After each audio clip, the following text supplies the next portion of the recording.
5ই March বৃহস্পতিবার বিকেলে বালুরঘাট স্টেডিয়ামে বর্ণাঢ্য অনুষ্ঠানের মাধ্যমে দক্ষিণ দিনাজপুর প্রো টি20 লিগের ট্রফি উন্মোচন করা হয়।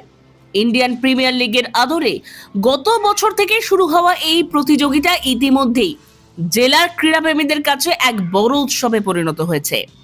অনুষ্ঠানে জেলার বিশিষ্ট ব্যক্তিবর্গ, জেলা ক্রীড়া সংস্থার কর্মকর্তা, আইটি দলের টিম ম্যানেজমেন্ট ও অধিনায়ক সহ বহু ক্রীড়াপ্রেমী উপস্থিত ছিলেন।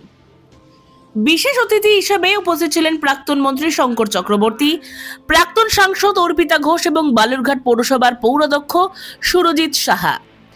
6ই মার্চ শুক্রবার থেকে শুরু হচ্ছে প্রতিযোগিতা।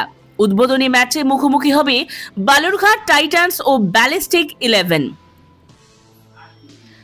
লিগের 8টি দলে স্থানীয় প্রতিভার পাশাপাশি রয়েছেন 2 জন করে অভিজ্ঞ বহিরাগত ক্রিকেটার, যার মধ্যে রঞ্জি ট্রফি খেলা ক্রিকেটাররাও রয়েছেন।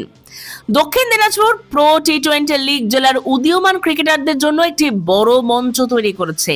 এই প্রতিযোগিতা ঘিরে জেলার ক্রীড়াপ্রেমীদের মধ্যে ব্যাপক উৎসাহ দেখা দিয়েছে এবং ক্রিকেট জ্বরে মেতে উঠেছে গোটা জেলা।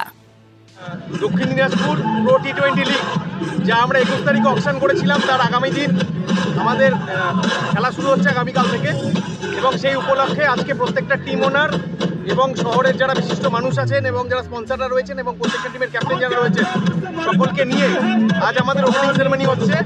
আগামীকাল সকাল 9:30টায় এই টুর্নামেন্টের প্রথম বল পড়বে বালুরঘাট টাইটান্স বনাম ব্যালিস্টিক 11 বালুরঘাটের প্রথম ম্যাচ, এবং দিনে 2টো করে ম্যাচ হবে এবং আইপিএল এর ধাঁচে পুরো টুর্নামেন্টটা হচ্ছে।